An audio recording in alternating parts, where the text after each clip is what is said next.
So these are the instructions for interpretation. Is that right? Yes.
We can start, Dr. Ibrahim. You need to unmute yourself.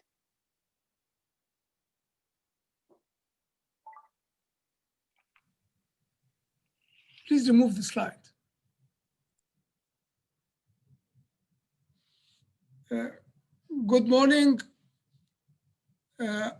I'm very glad to open this session of the Middle East and North Africa region.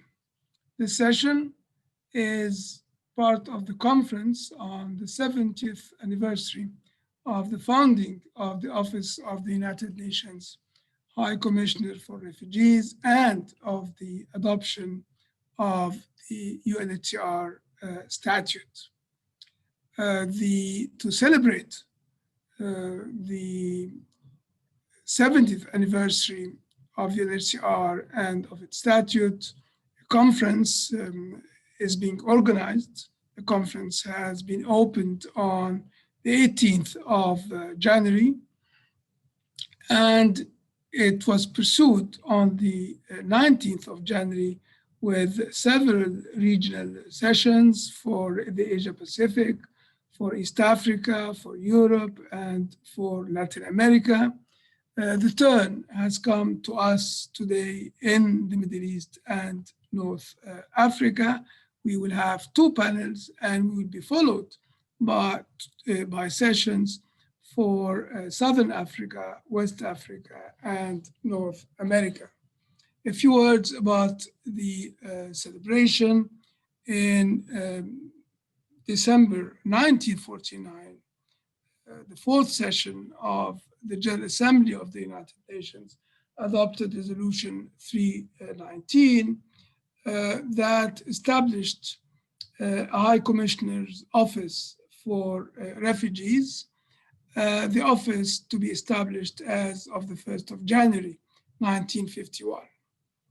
A couple of weeks before the office was established, on the 14th of December 1950, the General Assembly adopted another resolution by which it adopted its statute. The statute of the UNHCR in the general provisions provides that it will assume, that the office will assume the function of providing international protection under the auspices of the United Nations for refugees who fall under the scope of that statute. And then the statute defines the refugees entitled to the protection of the office. Since the mandate of UNHCR has expanded, it has now grown to include asylum seekers, internally displaced persons, and stateless persons. Among the functions of UNHCR are the promotion and conclusion and ratification of international conventions for the protection of refugees, the promotion of special agreements with governments for the execution of any measures aimed at protecting refugees. At the same time, the governments are called upon in the statute to cooperate with the office in order to further the protection of refugees. Of course, the statute elaborates on the functions of the office and the functions that the governments are called upon to perform in order to facilitate the task of the Office of the High Commissioner for Refugees. These are, in a few words, the main contents of the statute. In order to discuss the functions of the statute and how they were performed over the last 70 years in the Middle East and North Africa, and in particular in the last few years, we organize the Center for Migration and Refugee Studies, which is a center affiliated to GAIN, to the network of academic institutions set up by UNHCR in order to facilitate and promote the implementation of the Global Compact of Refugees adopted in 2018. CMRS of the American University in Cairo, part of GAIN, organizes these two panels today. The first panel is on the legal and policy frameworks in refugee hosting countries, perspectives from the MENA region. We have invited a number of academics and experts and policymakers that work with us, with whom we cooperate regularly. And when I say we, I mean the Center for Migration and Refugee Studies of the American University in Cairo, a center for education, for research, for outreach, and for training in the heart of the region that has been in the news, particularly in the last decade, but not only in the last decade, in respect of the flows of refugees. This is a region that has experienced, unfortunately and tragically, flows of refugees since in the most recent times, since the late 1940s, the Palestinian refugees, and then more recently, the Iraqi refugees, the Syrian refugees. Historically, there were the Armenian refugees who came to the region during World War II. The region received refugees from Europe. This is a region of refugees that hosts refugees, and that unfortunately produces refugees. And therefore, the experts and the academics working on questions of refugees and on the implementation of the objectives of the statute of UNHCR have a great deal to say. And I'm very glad that we at the American University in Cairo have been working closely with them over the years, them also belonging to noted institutions, academic and support institutions and international institutions that work for refugees. In this first panel, we have 4 speakers. First, we have Buthaina Ismaili. Professor Ismaili is a professor of economics at the Faculty of Law and Economics of the University of Mohammed V Agdal campus in Rabat. Professor Ismaili holds an MBA from the University of Central Lancashire in the United Kingdom and a PhD in economics from the University of Perpignan in France. We also have, as the second speaker, Parastu Hassouri. Parastu Hassouri is academic and expert and instructor of international refugee law. She is obviously an international lawyer. She works and she is an adjunct professor with the Center for Migration and Refugee Studies at the American University in Cairo. She has worked on immigration, refugees issues in Egypt, in the region, and in the United States. She has also worked with international organizations, in particular with UNHCR, with whom we are concerned today. Our third speaker will be Tamiras Fakhouri. Tamiras Fakhouri is an associate professor of political science at the Lebanese American University in Beirut. Professor Fakhouri is also the director of the Institute for Social Justice and Conflict Resolution at the Lebanese American University. And in addition, she is scientific advisor of the co-ed chair at the Institut de Sciences Politiques, Sciences Po Paris. Finally, last but not least, we have Mr. Mohammed Dairi.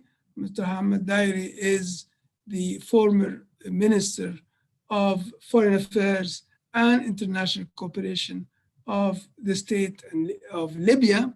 And he is also, very pertinently for our session, former senior official of the Office of High Commissioner for Refugees, UNHCR, serving as legal director for the MENA region and serving in several countries of the region, in particular as country representative in Egypt and representative to the League of Arab States. These are our four prominent participants whom I thank for their participation in the panel today. And we will start by listening to the intervention of Professor Ismaili.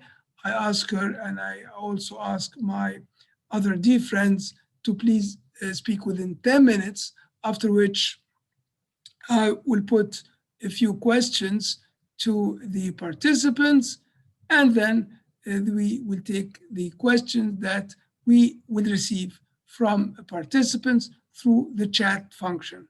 Participants are kindly requested to put the question, to type the question in the chat function. I will collect the questions and address them to whom is concerned, is better concerned, or probably to several of the participants. Having said that, and without further ado, I give the floor to Professor Ismaili.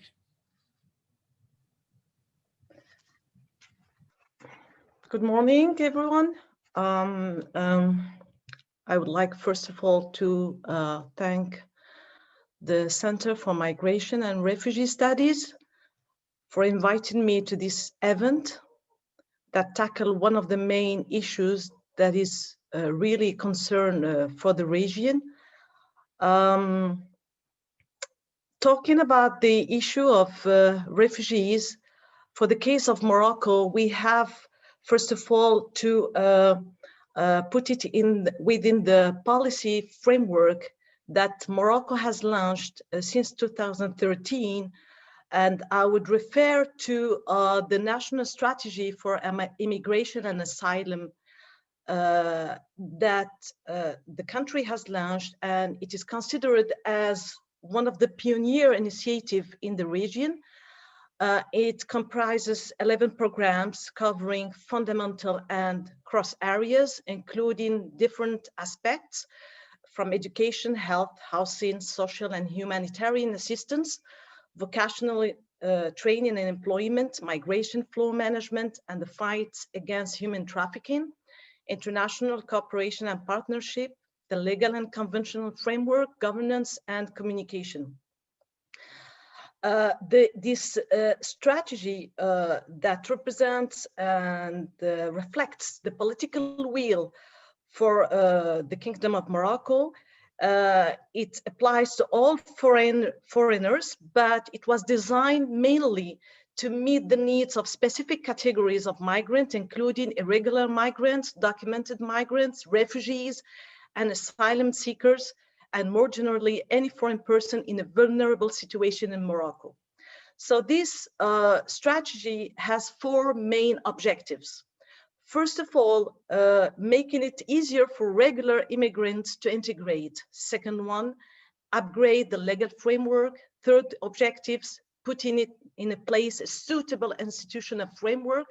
Fourth one, managing migration flows with respect for human rights. This policy came in response to a reality that Morocco starts to acknowledge. Morocco, as you know, becomes also a transit country and departure one, and also become a host country for refugees and migrants. For example, for the case of refugees, UNHCR has seen an increase of almost 400% in Morocco since 2014, with the length of stay that is also increasing, an indicator of sustainable settlement of this population.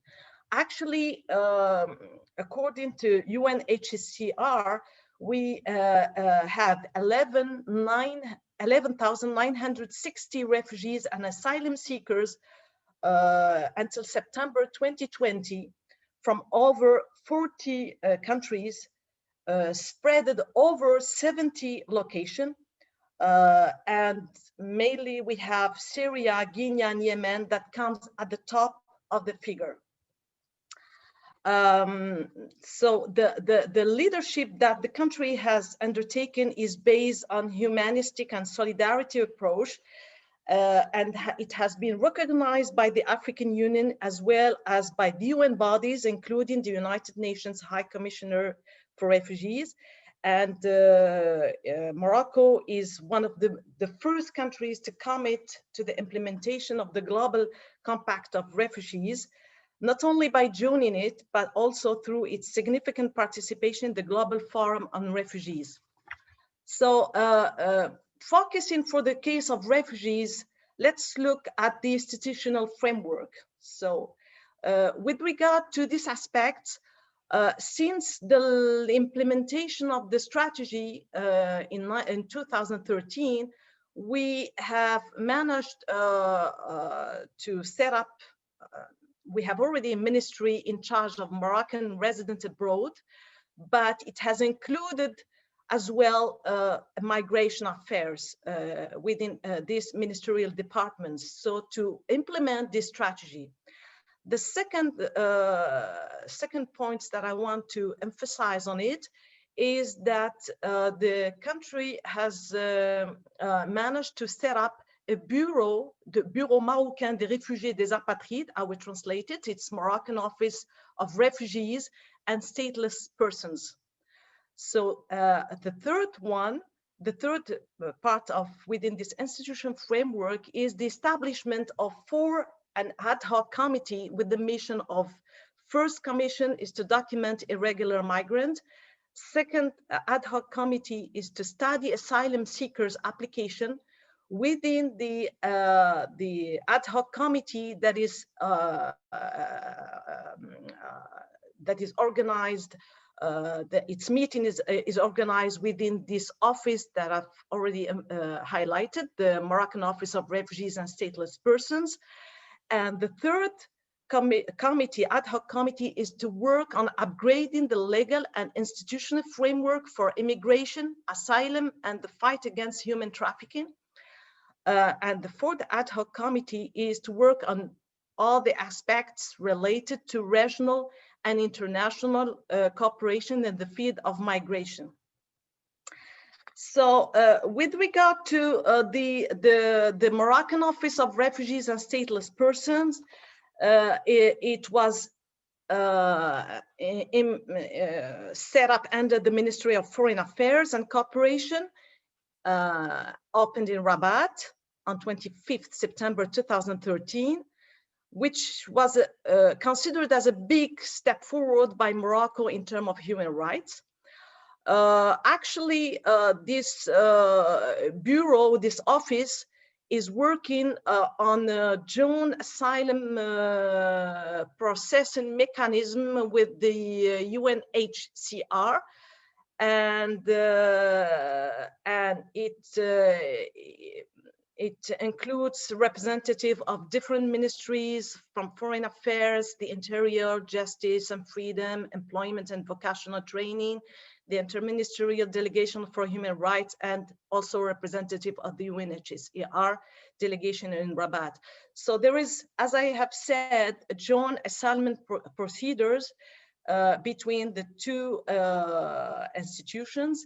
And the procedure, it is what it is. We can discuss about it in details throughout the debate, as it has, it's a fresh experience, if I can say so.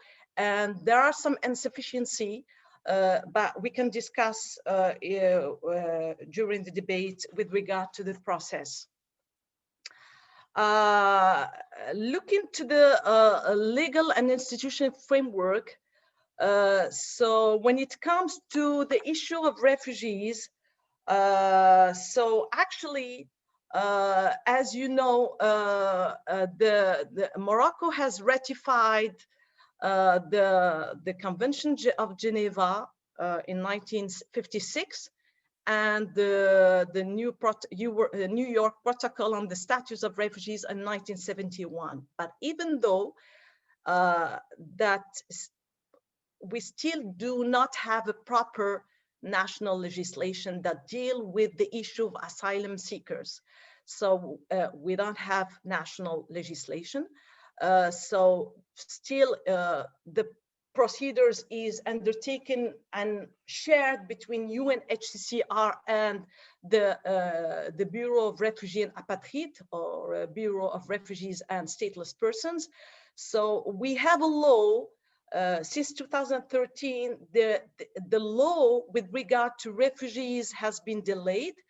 And exactly, we have a project of law, an asylum law 6617 on asylum and the condition of its granting, but it's still delayed.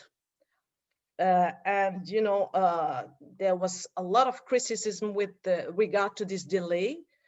Maybe this issue can be discussed throughout the debate. So this is with regard to the institutionals and legal framework with regard to the issue of refugees. Actually, in terms of the integration of refugees, there were some efforts undertaken either by the UNHCR, civil societies, public actors, to integrate these refugees. And despite efforts made that I would consider that were really fruitful, so there are still some shortcomings with regard to the integration of refugees into Moroccan society. And that comes to say that Morocco should work toward three main areas. So the first one is to reinforce the institutional governance with regard to the refugees, in the sense that we have to appropriate the mechanism of granting the refugee status at national level. And the second areas that we need to work on is to accelerate the implementation of the law 66/17 on asylum seekers. And the third areas that we need to work on is to reinforce actions toward more integration of refugees at all levels. As I have said, efforts has been made, but still there are some insufficiency that should be taken into consideration in order to ensure better integration and consequently to fulfill the commitment toward international community.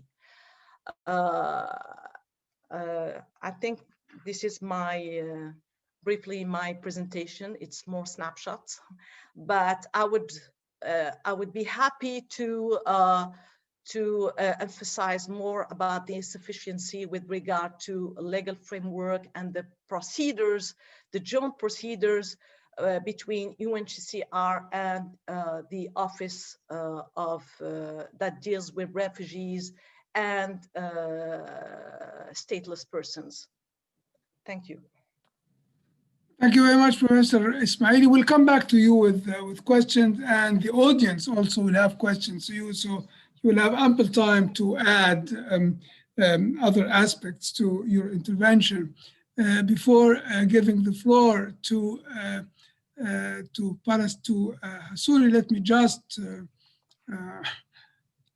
make up for something that was lost on me. It was lost on me to introduce myself. I'm Ibrahim Awad. I'm a professor of practice of global affairs at the American University in Cairo, and I'm the director of the Center for Migration and Refugee Studies that organizes this session made up of two panels. Let me now ask my friend Parastu Hassouri to come in and to make her intervention. Good morning to everybody, Dr. Awad and all the other panelists. It's a pleasure for me to be able to participate today, although I'm going to start with a couple of caveats. One is that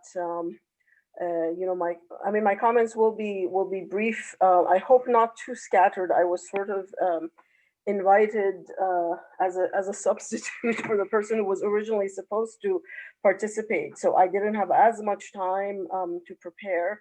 But I will do my best. I also am aware that I'm on a panel with some people who know a lot about the refugee situation in Egypt, especially Mr. Dairi, who was the representative in Cairo for some time, Dr. Awad himself, and probably some of our other participants who are listening in. And finally, just to clarify that any opinions that I may express in the course of this presentation are obviously my own and are not to be attributed to places where I have consulted or worked, be it the UNHCR, AUC, or other places.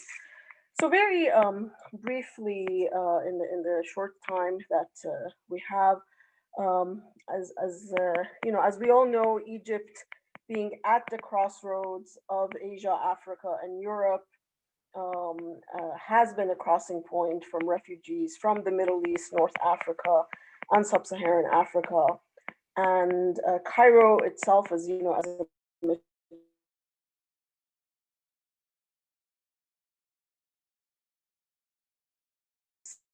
refugee population.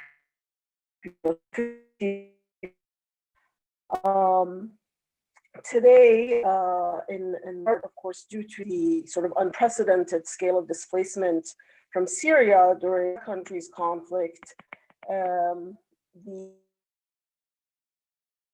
official sort of register at the UNHCR is over 256,000 in Egypt, with, of course, the largest populations being from Syria, followed by Sudanese, South Sudanese, Eritreans, Ethiopians, Yemenis, Somalis, and Iraqis. But as I said, there are also many other nationalities seeking asylum here. And we also know that Egypt is a signatory to the 1951 convention, and it, ratified the convention. It made a few reservations to certain articles in the convention, especially the articles having to do with social service provisions, like Article 20 on rationing, Article 23 on public relief, Article 24 on labor legislation and social security. And basically in Egypt, the situation that we have is that by virtue of a memorandum of understanding between the government and the UNHCR has really been the main agency, the main entity dealing with refugees. And this MOU was signed in 1954. So basically, the UNHCR is in charge of refugee status, conducting refugee status determination in Egypt, and deciding who is and who isn't a refugee. Now, there has been, a talk for a long time that Egypt was going to move towards adopting domestic asylum legislation and basically transferring these functions over to, to nationals, to the Egyptian sort of authorities.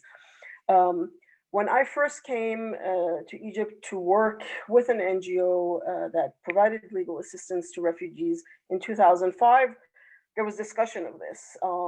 And so now in 2021, although I believe we're getting closer to it, it still, hasn't happened. So to this day, the UNHCR still conducts RST in Egypt.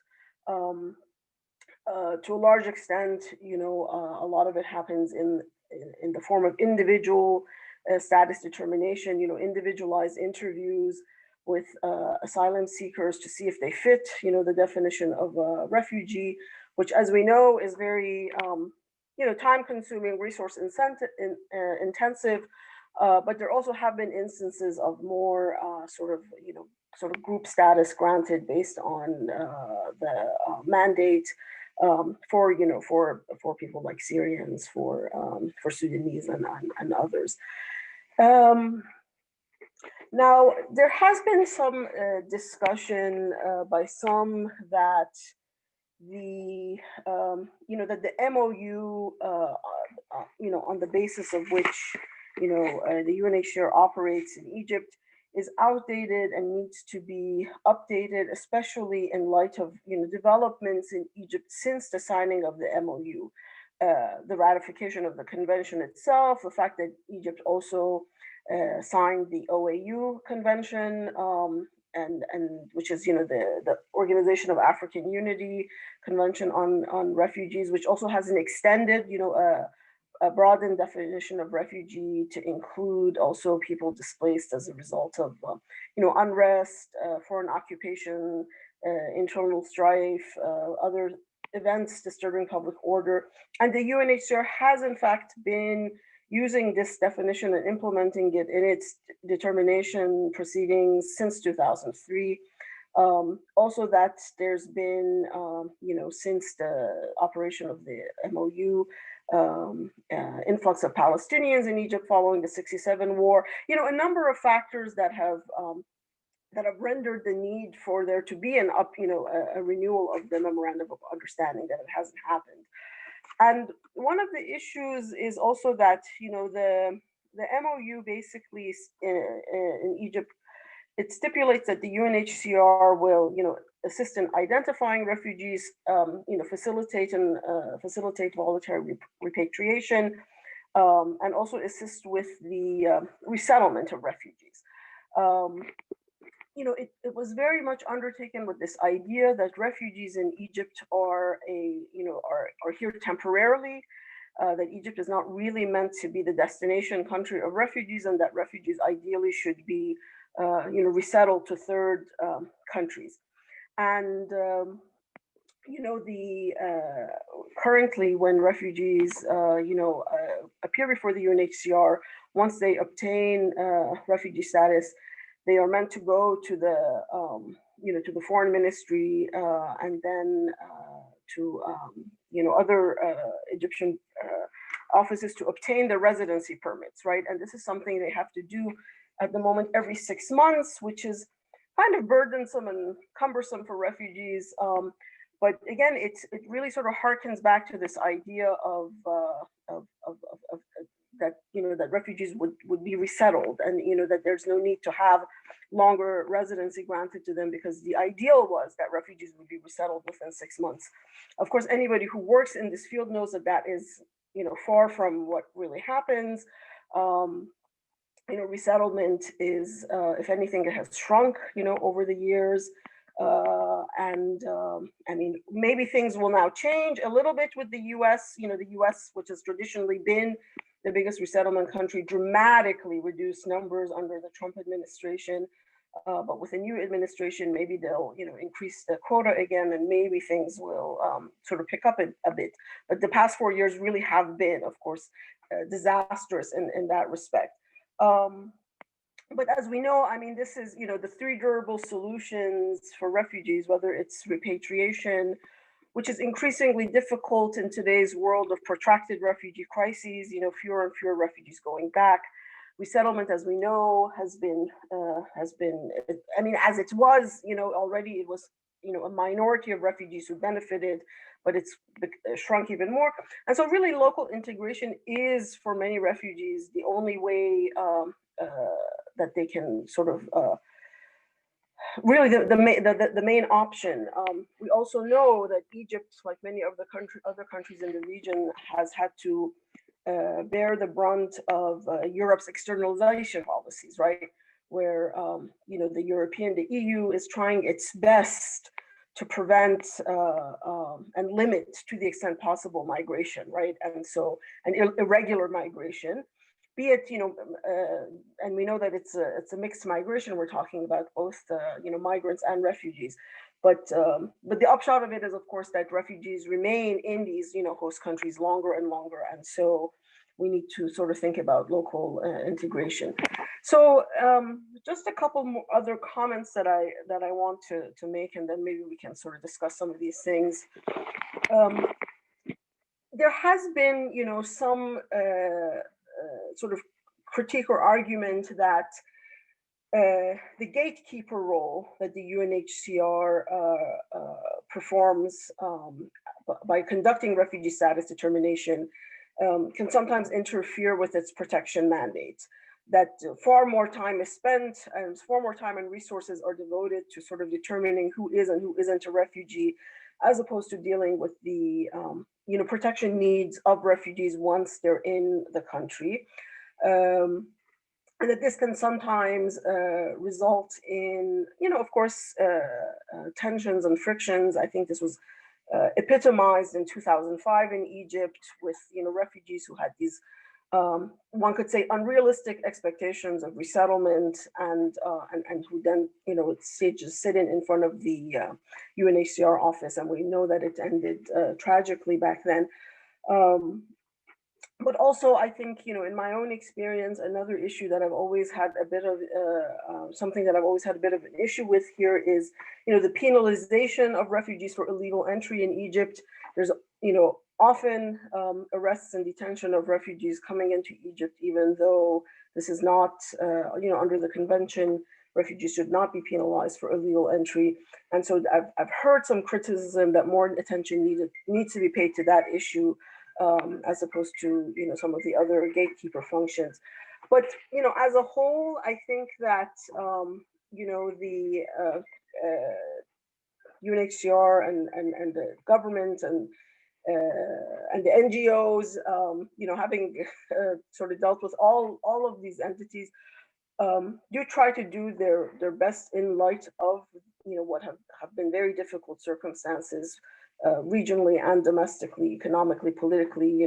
All of the countries in the MENA region have also undergone their own political and economic sort of turmoil and instability. But yeah, so it'll just sort of be interesting to see what the future holds.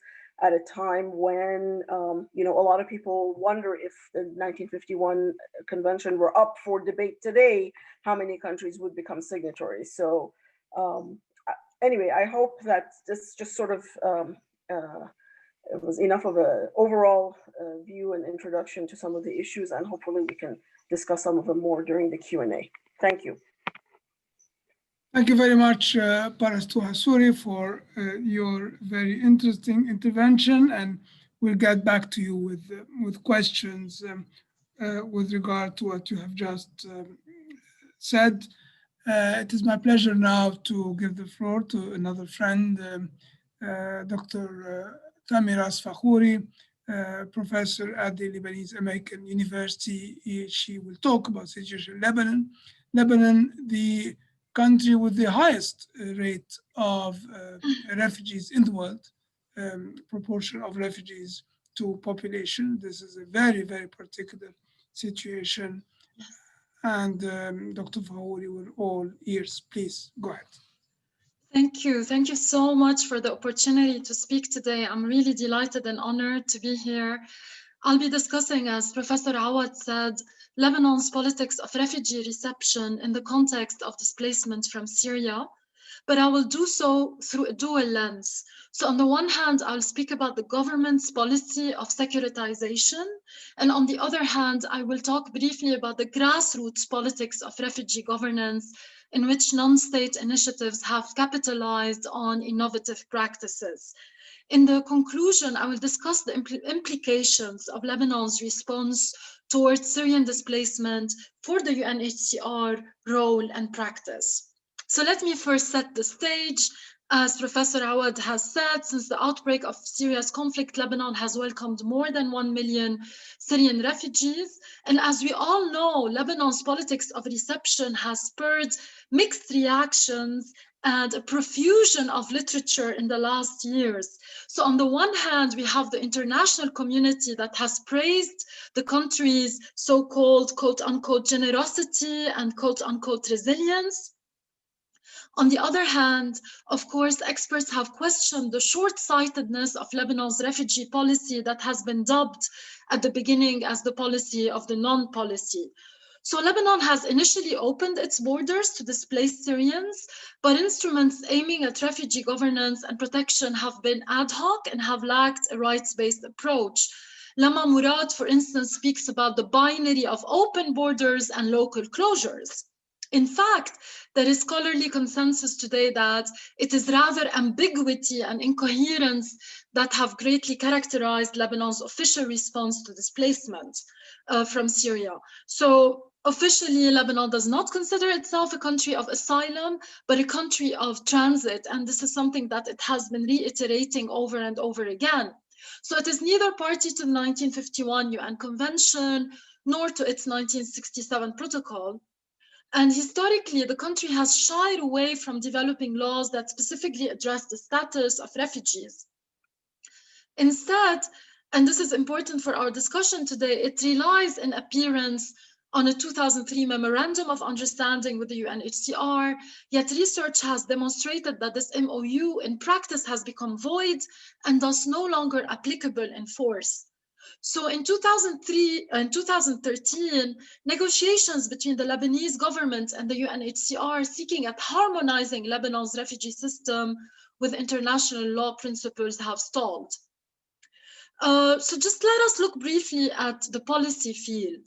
So in the first years of the Syrian conflict, the Lebanese state, as I said, has held an open border policy, framing Syrians as displaced or nazihin in need of assistance. So to deal with the increased rate of border crossings, the government has formulated at the outset what I have framed in my research as a low-intensity form of refugee governance. So the strategy consisted really in ensuring a politics of collaboration between governmental and non-governmental agencies when it comes to managing relief efforts and regulating Syrian refugee stay and access to services. In terms of shelter policies, unlike Jordan, Lebanon has chosen a policy of non-encampment. And it's interesting that the international community at the beginning has praised the Lebanese government for enabling refugees to seek private housing and mix with Lebanese communities. However, we know now that the state's refusal to build formal camps does not reflect the refugee inclusion rationale. Rather, it has an economic and security rationale. So except for a few dissenting voices, there is consensus that refugee camps would not be built because politicians dread that new refugee camps could turn into conflict enclaves. So there is this strategic narrative on capitalizing on Palestinian displacement in order also to freeze, new practices or new shelter policies for newer refugees in Lebanon's history. So Lebanon's policy of non-encampment has, however, contributed to the building of more than 2,100 informal settlements across the country. And in this context, refugees' extremely precarious living conditions have triggered a debate as to whether, camps could have better met their needs. So in 2014, just like Jordan, the Lebanese government has enforced restrictive border controls with a view to curbing refugee arrivals. And by May 2015, following the government's request, the UNHCR has had to suspend refugee registration. And by then, we've seen a dramatic shift, from references to hospitality and humanitarianism, to the strategic narrative of displacement as a national burden. And since then as well, this new policy of border enforcement has had extremely negative consequences on refugee rights, and this has really worsened by the day. So we know that refugee vulnerability has increased, and this has led to new forms of migrant illegality that have become protracted. So ad hoc policies have, for instance, encouraged the rise of informality. Municipalities have taken, matters in their own hand, enforcing order, restricting mobility. In some towns, Syrians have not been allowed to move after 7 or 8 p.m. And in times of COVID, this has even become more restrictive, leading some municipalities to allow Syrians to move only from 9 a.m. to 1 p.m., for instance, at certain points in time. Additionally, and this is also important, since 2017, Lebanon security offices as well as political parties have started organizing so-called voluntary return operations. Yet practitioners and human rights organizations, in addition to the UNHCR, have scrutinized these, so-called voluntary return operations, trying to understand the extent to which they weren't actually implicitly coercive and they weren't actually acting as soft deportation measures. So in the last years, push factors such as evictions, prolonged arbitrary detentions, hurdles thwarting regularization of status, lack of access to employment, especially after 2019 and the light of Lebanon's financial collapse, and deteriorating housing conditions have cast Syrians in situations of precarity, leading some Lebanese scholars to speak about how the Lebanese state has deliberately manufactured legal pathways of vulnerability. So this is in general the policy field. Yet, to have a complete picture of Lebanon's response to displacement from Syria, we need also to look at how non-state actors such as international organizations, NGOs, and religious organizations have partially filled the gaps of Lebanon's almost non-existent refugee protection system. Indeed, and also this is in line with other Arab countries, the Lebanese state has delegated key responsibilities to the non-state and the civic spheres in areas related to refugee livelihoods and protection. And of course, here the UNHCR arises as the key actor that has been in charge of refugee registration, at least until May 2015, and in terms of providing assistance and protection. Also, the EU has been a key actor in providing relief aid and allocating resources to both refugee and host communities. In yet a more local perspective, Lebanon's civil sphere has played a key role in shaping Lebanon's politics of reception. Unfortunately, not much has been written about the civic sphere in Lebanon when it comes to how it has, reconfigured Lebanon's refugee governance strategies. And I would like to see more reflections on that. So one of its merits has been to craft participative community solutions with a view to diffusing tensions between refugees and host communities. So in the last years, external and local NGOs have privileged projects that bring joint economic and social benefits for both Syrians and Lebanese. Adding to this, of course, local religious institutions, whether mosques or churches, have arisen as key alternative actors that have upheld the politics of humanitarianism. I don't have much time here to delve into this, alternative politics of humanitarianism. We could truly debate this in the Q&A. Suffice to say that we could, however, endlessly praise its contributions to social cohesion. We also have to look at, the fact that all of these projects remained fragmented and could not feed into policy change. So against this backdrop, a fundamental question that arises and that I would like to raise is, to what extent has this alternative politics of humanitarianism been able to unsettle, influence, and reconfigure the Lebanese state's securitized practices towards Syrian refugees? Of course, the balance sheet is not promising, and Lebanon's crises today are so multi-layered and protracted in the framework of a sectarian-based system that has crippled the well-being of both citizens and refugees, that it's no longer possible really to tackle Lebanon's refugee policy on its own. Rather, we have to look, in a holistic manner at the cumulative crises that have overlapped and converged to cast, everybody in situations of precarity.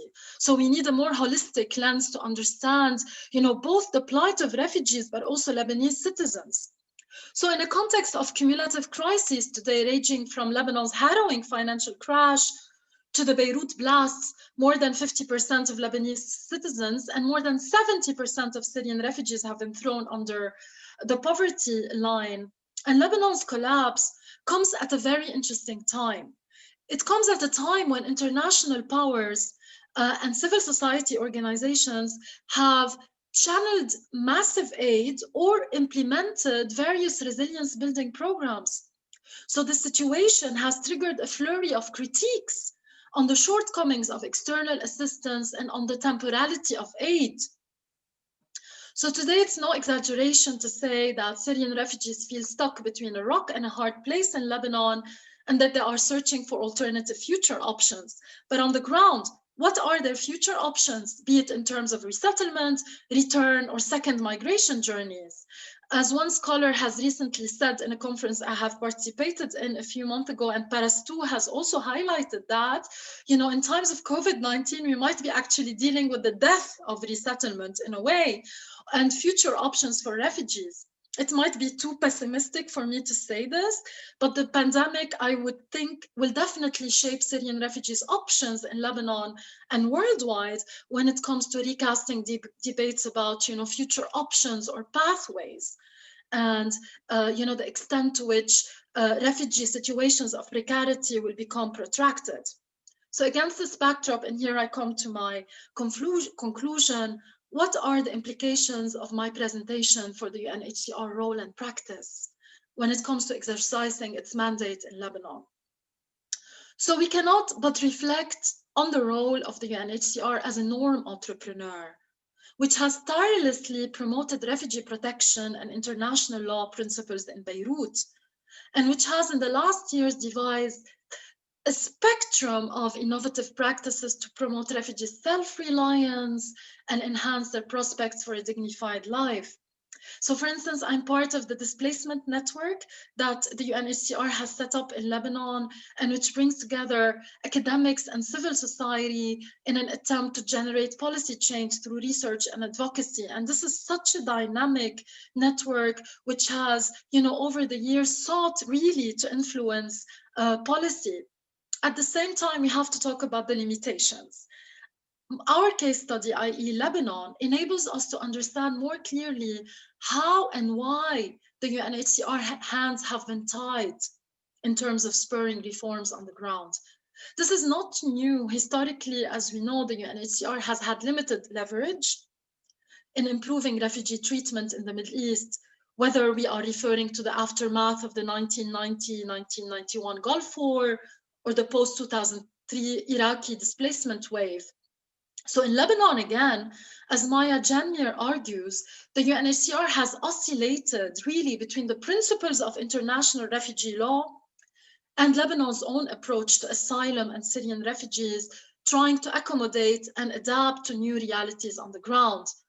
At the same time, we cannot but account for the various ways the UN Refugee Agency has sought to reframe the refugee debate in the country when it comes to actually shaping tailor-made initiatives that target social cohesion, stabilization, and conflict alleviation prior to and after Lebanon's financial collapse. So I would say its main merit has been adaptability to the Lebanese context and its ability to reinvent its role and to carefully navigate Lebanon's increasingly securitized refugee politics, while at the same time iterating and reiterating discourses and norms at the heart of refugee protection and dignified living. Thank you. I will stop here. Looking forward to our discussion. Thank you very much, Professor Tamiraz Fakhouri, for your extremely interesting observations and comments, and we will be back to you with questions. You can be certain of that. Last but not least, my friend Mohammed Dairi, with large experience in international relations and in refugee questions, in particular in the region, will talk to us. And I will ask Mohammed to please try to talk within 10 minutes so as to leave some time for the discussion.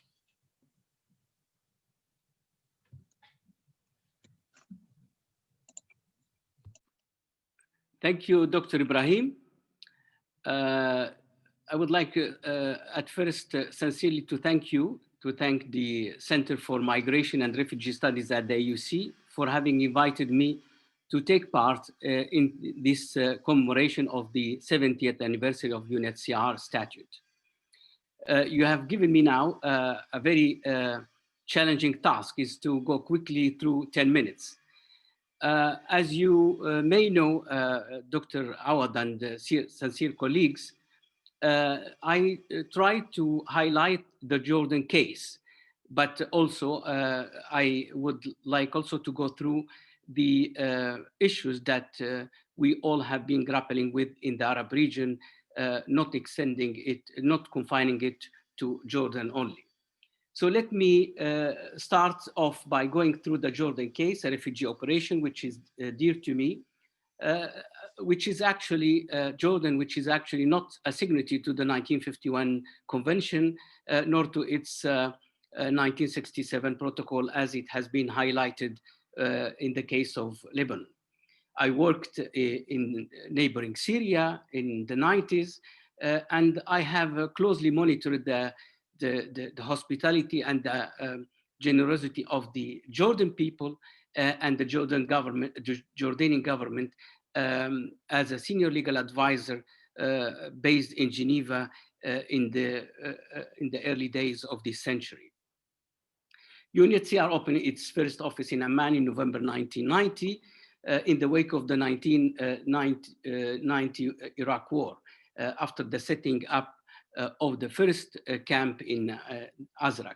However, it must be underscored that Jordan has served as a haven for different groups fleeing persecution throughout history, from the arrival of Palestinian refugees after the 1948, and again after 1967, to the acceptance of Iraqi refugees in the wake of the US war on Iraq in 2003.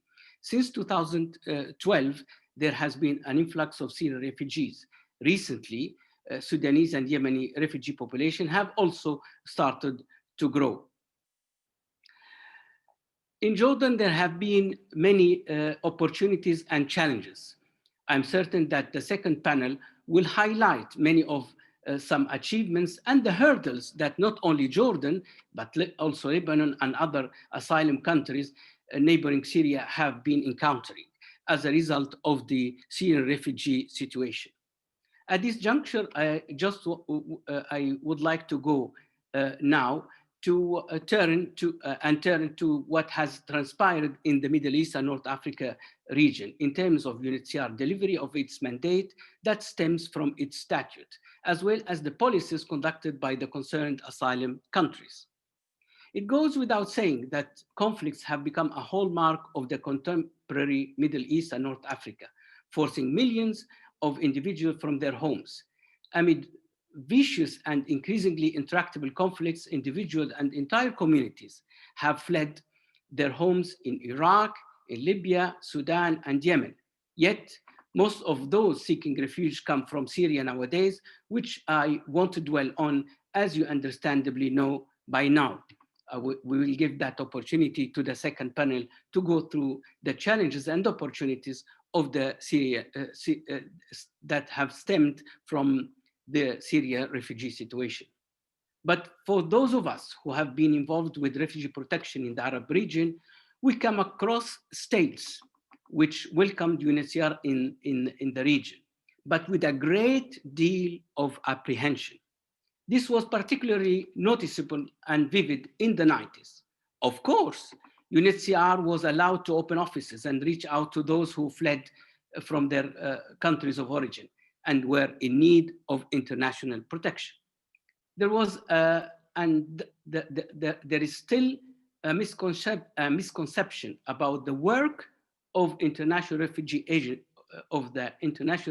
Agency, UNHCR, and its NGO partner, and what they are seeking to achieve. Nonetheless, one must admit that there have been some improvements and even tangible breakthroughs in the last 20 years. One of them has indeed been the open door policy that many Arab countries have displaced, even if they haven't been signatories to the 1951 Convention. These states have facilitated UNHCR access and NGO partners to people of concern based on UNHCR statutes. In the last 3 decades, Iraqis have also witnessed massive displacement. Close to 4.4 million fled their homes in the first and second Gulf Wars in 1990 and in 2003, and close to 3.4 million individuals who were forced to leave following the emergence of the Islamic State in 2014. Today, almost 2 million remain displaced within Iraq, within the country, while tens of thousands more are in Syria and Jordan, in Yemen and Libya. In Yemen and Libya, a similar story has unfolded, although displacement has remained for the most part within national borders, especially when it comes to the Yemeni refugee situation. These mass population movements across national borders represent the fourth and the most widespread wave of violent displacement that the Middle East and North Africa has faced since the end of World War I. The Arab region, comprising 22 countries, hosts 15% of all migrants and refugees worldwide. Despite these high levels, the majority of refugees stay within the regions.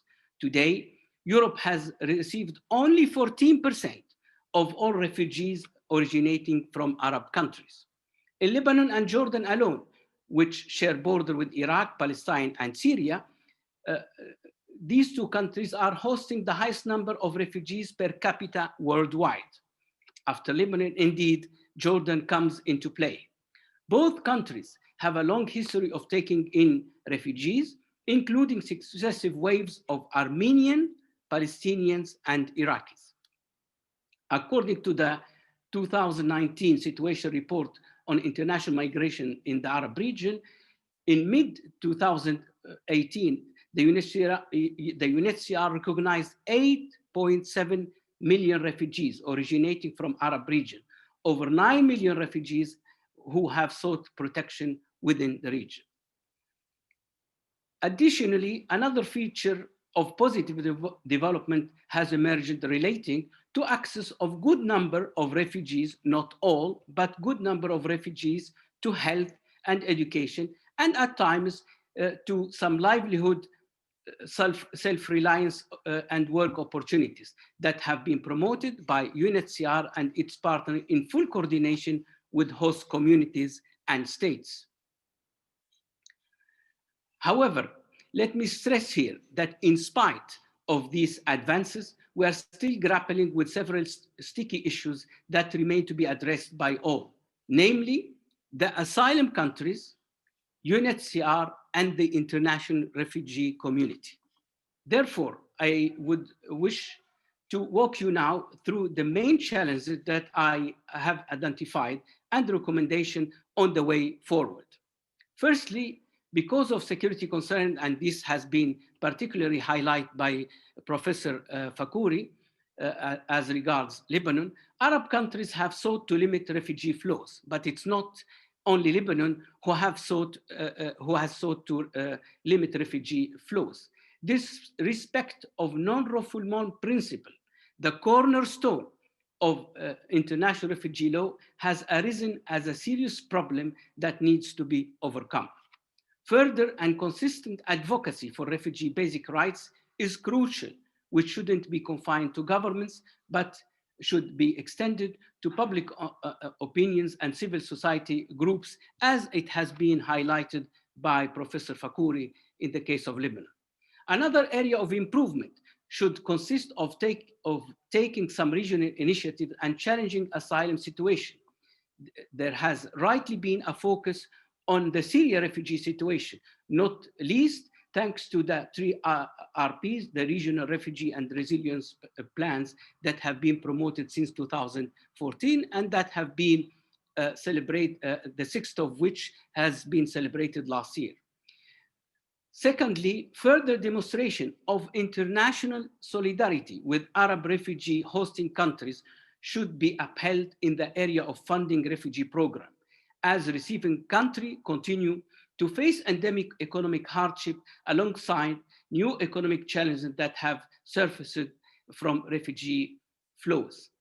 But resettlement, and this has been mentioned by Parasetu as well as by Professor Fakouri, resettlement is certainly another show of solidarity and responsibility sharing by resettlement countries that comes here into play. Since 2015, resettlement in European or other Western country is also becoming increasingly difficult, if not outright impossible. Populist politicians and security incidents have contributed to the tightening of the EU member states' migration policy. Let me at last mention the Global Refugee Forum that was highlighted at the beginning by Professor Ibrahim Awad.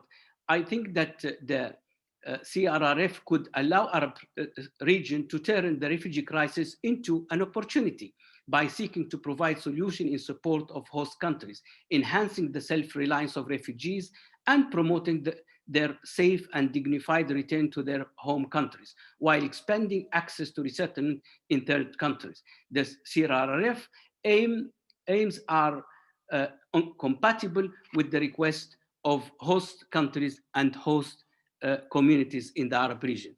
Let me stop here, and I would look forward to any question that may arise from the different question that from the different issues that I have been trying to highlight. Thank you. Thank you very much, Mr. Dairi, for your enlightening contribution, and I thank you for having started with Jordan, the second country with the highest rate of refugees, highest per capita refugees in the world after Lebanon, Jordan, which has experienced successive flows of refugees since it was established. We have merely 20 minutes, and therefore I will merge my questions with those that I received from the audience. And I will put one question to each of the four distinguished participants. And I will ask them to be as brief as possible. If they could please talk within 4 minutes, that would be greatly appreciated. My first question is to Buthaina Ismaili, and the question merges questions that came from the audience and mine. What do you think are the reasons for the delay in the adoption of the asylum law in Morocco? And then one of the participants kindly referred to a very successful policy of integration, at least successful as far as the trial of implementing is concerned, in Tunisia, where the government and non-state actors and UNHCR work together to integrate refugees. Do you have any similar efforts in Morocco? So question is, why the delayed asylum policy, the policies of integration of refugees in Morocco, and whether these policies treat equally refugees from all regions, refugees from Africa, refugees from Arab countries. So you have, I'm sorry, you have several questions in one, but you have 4 minutes to answer. Please, Professor Ismaili. Yeah, thank you. That are interesting questions. And I was expecting them, since when it comes to the delay of the asylum law 6617. It's a very critical issue. The implementation of the law, as you may know, it's not that easy, and it refers to certain criteria, or maybe the country is working on it and trying to gather all the conditions before implementing a proper asylum law. It can be also a fear from sort of invasion of asylum seekers, and what can be the consequences of having so many refugees on the country. While on the contrary, the adoption of an asylum law, it is believed that will allow the country to control entry and stay on the Moroccan territory. We don't have to omit that there's also behind the issue of this quite invasion of refugees, that there are also issues of economic and social integration. So this is some of the explanation that I would rather say for the moment when it comes to the delay of this law. However, we have institutions, independent institutions. We have the National Council of Human Rights. That is a national council that is constitutional, independent, and it works as it has a proper mission on the follow-up of the human rights in Morocco, all over the country. So, and it works seriously to push forward and to accelerate the implementation of the law. This is for the first question. For the second question, with regard to the integration of the refugees in Morocco. So, as you may know, the country is well known of a historical background in terms of civil society. We have very active NGOs that are working as well as advocacy for to guarantee the right for refugees, and also they are trying to work to respond to the needs of refugees at every levels. They are working closely with the UNHCR, which is very active also in the country. They are working jointly and at very various levels. So whether it's at humanitarian support, we have, for example, emergency programs for housing for refugees. We try to Professor support. Ismaili, I will have to ask you to please finish in 30 seconds, because otherwise other participants will not have. There is also programs. Just I want to highlight some of the main actions. So there are also some support to private initiative from refugees to economically integrate these refugees. And I want to highlight also that some laws on cooperatives, the law on cooperatives in Morocco has adapted its law so that now it is not only open to Moroccan, but it's also open to refugees. Some refugees now can manage to create their own cooperatives, their own enterprise, so that they can be financially self-sufficient, and it's a way to integrate. And this is some work done within civil society. Thank you very much. Okay, I'm sorry. Thank you so much. And I really apologize. Yeah, it's okay. My next question is to Paras too. And there is a question from the audience, and I have also a question. The audience asks whether, irrespective of the non-existence of asylum law, whether the Egyptian legal system laws, Egyptian laws, could be used to further the protection of refugees. My question is the following, Paras too. You talked about externalization of the EU policies. You talked about the drop in resettlement opportunities. Don't you think that in order for international refugee law to be implemented, it has to be implemented and respected by all, for each and every country to respect it?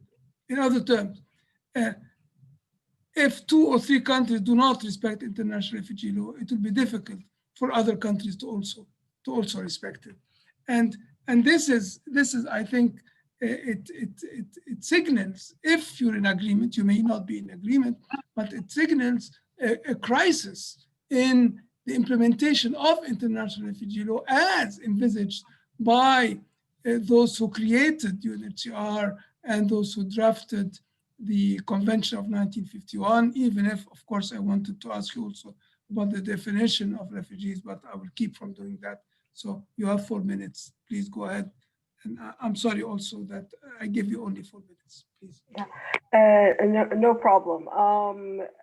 So just very, very briefly before I answer your question, just because Professor Fakhoury brought up the pandemic, I do want to say that for me also, the pandemic, which sort of highlighted existing inequalities, will have, I think, far-reaching implications for freedom of movement, for all of us, let alone refugees, and also vaccine access. I think this is going to be a huge issue in terms of future mobility for globally, but especially for refugees and their access to vaccines and their ability to move.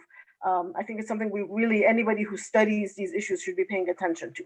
In terms of the questions that were asked, the question about existing laws, I mean, I do think that, as we know, I mean, there's the Refugee Convention, and then there's the articles that give, spell out rights and obligations of states and refugees.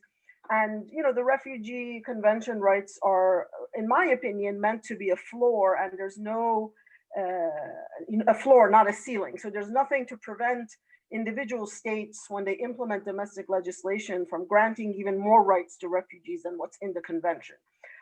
Whether they do it within the framework of a sort of comprehensive domestic asylum legislation, or within sort of bits and pieces of their own legislation on employment or what have you. And I do know that there have been instances in Egypt of domestic laws being used by lawyers to help refugees who were not paid by their employers.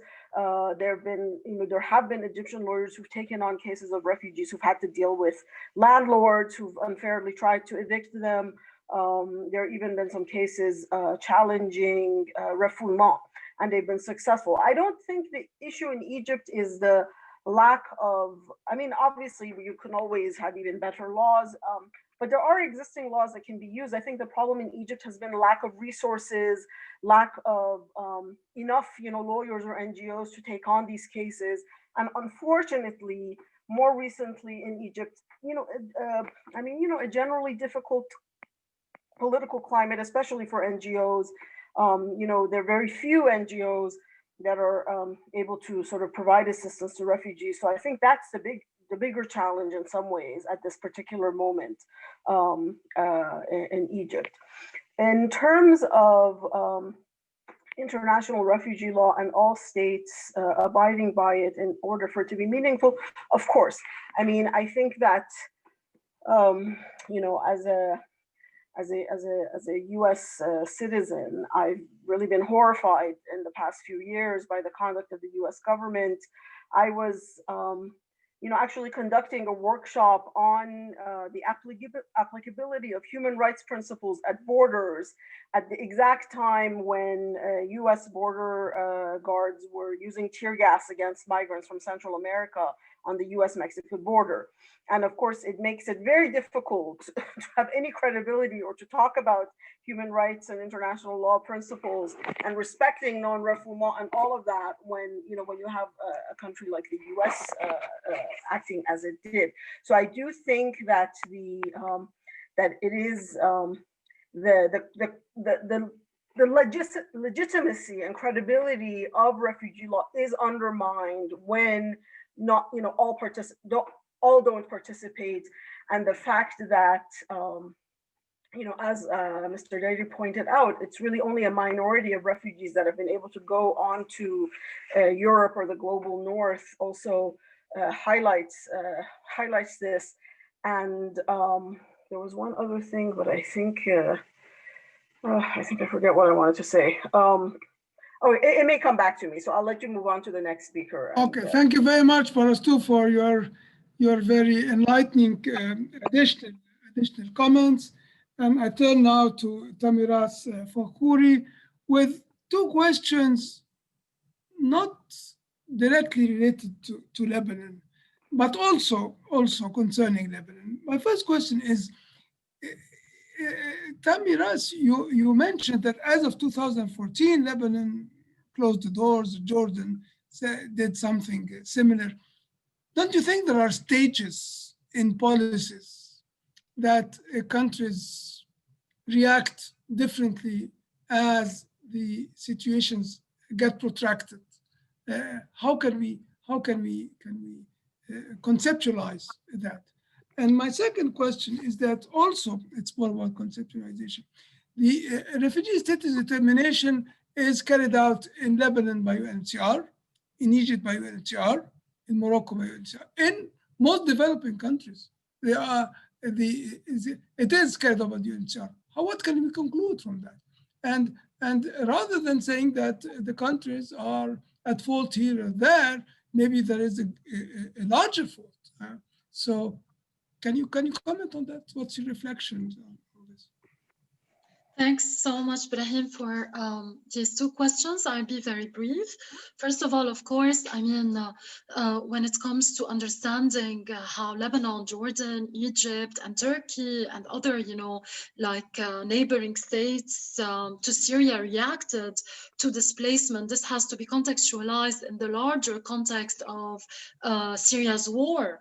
I mean, by 2014, as we know, it became obvious to many neighboring countries that the conflict is not to be over by tomorrow, and that we have seen new dynamics of violence, and government started more and more flagging the security threats that and the spillovers that the Syrian conflict has brought along. So of course we cannot disentangle the refugee policy field from also the broader conflict dynamics, or what Reynoud Landerstocks refers to the regional conflict formations that happened at the time, and in the broader Middle East. So we need to take a dual lens, also seeing how governments construct their policy and legal cycles in reaction to protracted conflicts. And I mean, in the case of Lebanon, obviously by 2014, there were altercations on the border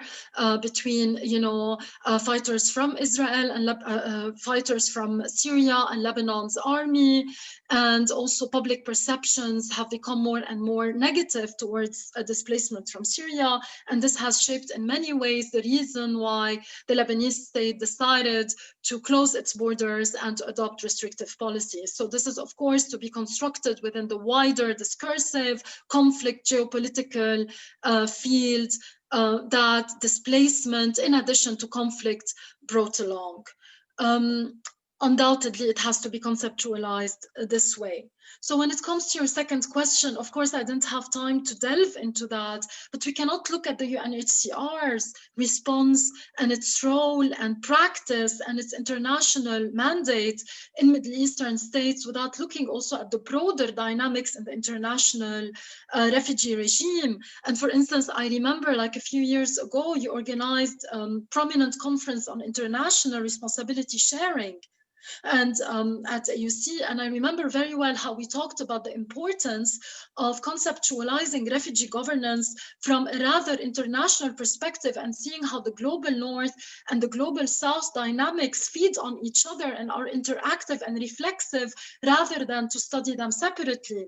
And I think what today's contributions really spurred me to abandon the global north versus the global south perspective, and not to see this through the lens of a binary or a dichotomy, but rather to understand refugee crises and the temporality of aid and protractedness through a dual lens in which we see how the protractedness of responses in both the global north and the global south feed on each other. So I think it's high time for us to bring this interactive and this international response, and to again spur reflections on collaborative governance rather than just to look at the refugee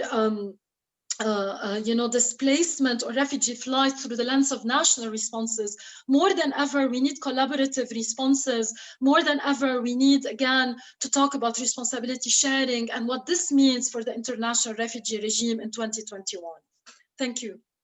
Thank you. Thank you very much for these most enlightening additional comments that you have just made, and about a global lens rather than a binary perspective on refugees. And I think this relates well to what Parastu was mentioning, and the discussion about abiding by international refugee law by all, if it is to be respected by each and every country. And I turn to Mohammed Dairi, and because what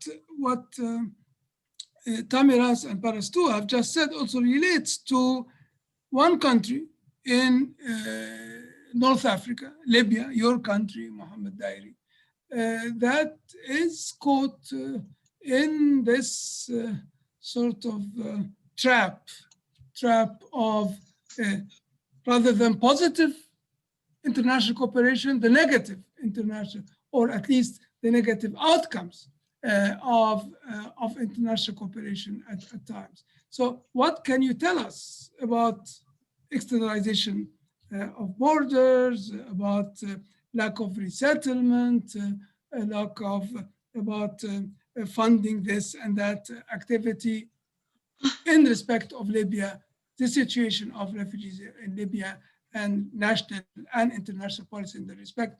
Unfortunately, I'll also give you 4 minutes and will be 2 minutes beyond 11:30, but this is how things are. Go ahead, please. Thank you, Dr. Ibrahim. Quickly, I would like to say, answer your question about my own country, Libya, is that notwithstanding the responsibility of Libyan communities and the Libyan government with regard to the plight of refugees, which we have witnessed throughout the decades, there has been not a reservation, but a strong opposition to refugee inflows into Libya by the former regime, but also in the recent decade as a result of the 17 February uprising. We haven't seen as yet any improvement of that situation. Worst, the situation has gone from bad to worse, as we all know. With regard to the international responsibility, I would like to refer to an initiative that was taken at the highest level by the French President Macron in 2018. He fostered a meeting in Paris on the Libyan refugee situation when it comes to the inflows in Libya from African communities who have sought sanctuary out there. So I wouldn't see any follow-up to that initiative at the international community level, and maybe at a less high-level possibilities. I refer to the Central Mediterranean initiative that has been taken by the EU, and another initiative that has been taken with regard to the East Mediterranean initiative. We need in Libya, I think, a regional approach to the horrifying situation with regard to asylum seekers and refugees coming from Africa in Libya itself. So we need some regional approach that would encompass Chad, Niger, Sudan, other transit countries who have been signatory to the 1951 convention, but also who have accepted the UNHCR Statute and its mandate, receiving with open arms UNHCR offices in these countries. We need that kind of initiative that should be taken by UNHCR so that a regional approach can be conducted and to bring about some protection solutions to the plights of refugees and asylum seekers in Libya. Last but not least, I would like just to point to, I think, a systemic issue, which is which has transpired from my experience with asylum countries and receiving communities in the Arab region. It's the misconception about the essence of any refugee flows. That has stemmed from the Palestinian refugee situation. In other words, the Palestinian refugee situation has given rise to a rather emotional and politically charged feelings within Arab communities and states. And it has been the perception in the Arab communities and Arab states that refugee flows are not meant to see any materialization of an important durable solution, which is voluntary repatriation. Arab communities have sought to see Palestinians go back into Palestine. And from there, any massive refugee movements into Arab countries have been perceived as movements which would translate into local integration in Arabic tawteen, which is, I think, a feature which has Mr. Dairi, 20 seconds, please, because negatively been perceived by. I'm reminded that you have to. I'm reminded that you have to put an end to the session. I have ended my intervention. Thank you so much. Thank you so much. Thank you so much for to all of you. I'm really very proud to have moderated this session with you, Mohammed Dairi, with you, Parastu, with you, Buthaina, with Tamiraz Faghuri. You have been extremely, extremely enlightening, and you've all been great in your interventions. I will keep from any conclusion because we don't have time. I will try to do that at the end of next panel. So thank you very much for participating in this panel, and we'll certainly be in contact. And I thank the audience for having followed us, and I hope they will continue with us for next panel in 11 minutes. We'll be back in 11 minutes. Bye. Have a nice afternoon. Bye. I hope you will keep with us. Keep in touch. The next session. I hope you keep it there. Those of you who can, of course, because both issues are related. Thank you. Thank you. Thank you for a brilliant session. Thank you. Thank you. Thank you. Thank you.